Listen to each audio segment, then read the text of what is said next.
No vídeo de hoje, iremos falar um pouco sobre estética e o que é belo dentro do campo filosófico. O que é belo? É uma daquelas perguntas universais que permeiam muitas civilizações há séculos.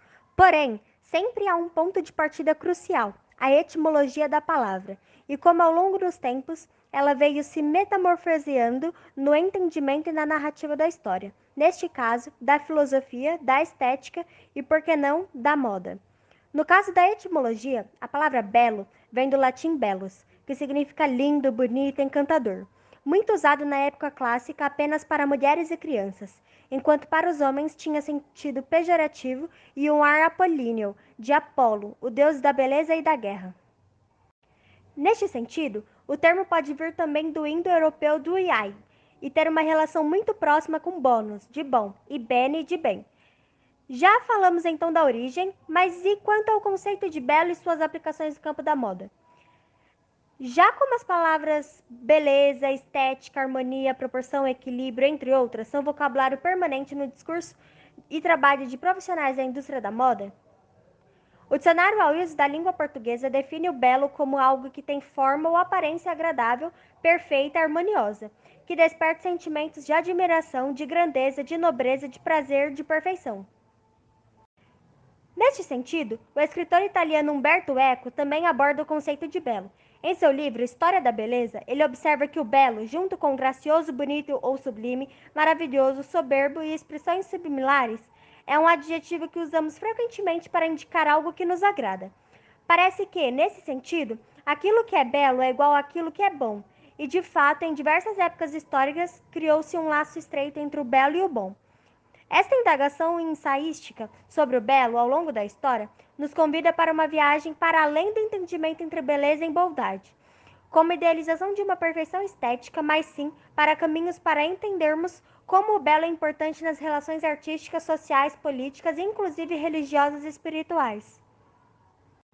Afinal, a beleza do mistério do belo reside no intangível, imponderável, imaterial, inalcançável e sobre isso não há o que o determinar. O belo sempre será um mistério que está e ao mesmo tempo não está em nossas mãos.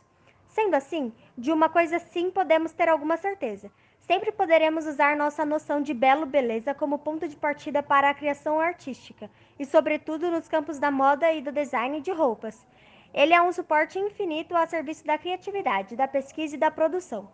Vale lembrar ainda que a beleza é uma experiência, um processo cognitivo mental ou ainda espiritual, relacionado à percepção de elementos que agradam em forma singular àquele que a experimenta. As formas de beleza são inúmeras e a ciência ainda tenta dar uma explicação para este processo. Ao longo da história, a estética, enquanto ramo da filosofia, tentou várias vezes explicar o conceito de belo. Entretanto, em todo o processo de criação, desde uma obra de arte até uma coleção de roupa, se faz necessário este entendimento sobre a importância no belo nos âmbitos da criação.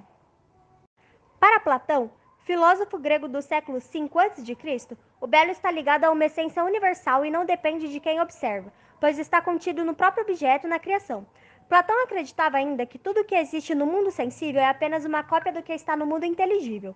Um de seus mitos mais conhecidos, o mito da caverna, traz uma alegoria clara sobre como nossa percepção em relação ao que chamamos de realidade é produto de uma construção subjetiva e muitas vezes influenciada por um inconsciente coletivo que nos condiciona a aprisionar. Sócrates, um dos três principais pensadores da Grécia Antiga, século V, ano 470 a.C., acreditava que o belo era uma concordância observada pelos olhos e ouvidos, ou seja, o belo é permissível através dos sentidos sensoriais. Na visão de Sócrates, o belo é o útil, ou seja, a beleza não está associada à aparência de um objeto, mas em quão proveitoso ele for, teria então um caráter prático como o resultado de um produto ou uma situação prática. Já Aristóteles, discípulo de Platão, possuía outro conceito de belo. Para ele, uma obra só poderia ser considerada bela se fosse capaz de promover a catarse em seus admiradores. Nessa concepção, a catarse nada mais é do que a purificação da alma e dos ideais a partir de uma obra de arte, e por excelência, a catarse se dá na tragédia. Afinal, era por meio da tragédia que as pessoas refletiam sobre o que a obra mostrava, ao contrário da comédia, que apesar de divertida não promovia uma reflexão, mas apenas um estado de entusiasmo temporário sobre condições humanas pouco nobres ou ainda que não eram belas, como por exemplo a escatologia, deformidades, doenças, crises psicológicas de desordem mental e etc. O conceito de belo na estética grega está fundamentalmente pautada na concepção platônica aristotélica de mundo, e para eles, a vida e a arte se fazem baseados em equilíbrio, simetria, harmonia e proporcionalidade. E até hoje somos herdeiros dessa tradição, que se projetou no Renascimento, momento histórico no qual tais preceitos foram revisitados, e que permeia o aspecto racional do juízo de gosto que propagamos na moda ainda hoje. A arte tem grande influência e reflete as características culturais. Se por um lado a sociedade produz a arte, por outro lado a arte também constrói a sociedade, através do espaço da memória. A arte é cultura, que por sua vez é sensibilidade e cidadania. A exposição Os Gêmeos Segredos tem a proposta de contar alguns segredos sobre os gêmeos ao evocar vários momentos de sua carreira, desde o comecinho nos meados dos anos 1980, a forte influência da cultura hip hop e referências autobiográficas. Para mostrar que a arte dos gêmeos ocupou toda a pinacoteca, o tradicional letreiro com o nome da instituição foi temporariamente substituído por uma placa luminosa vermelha, com tipografia no estilo Bombi.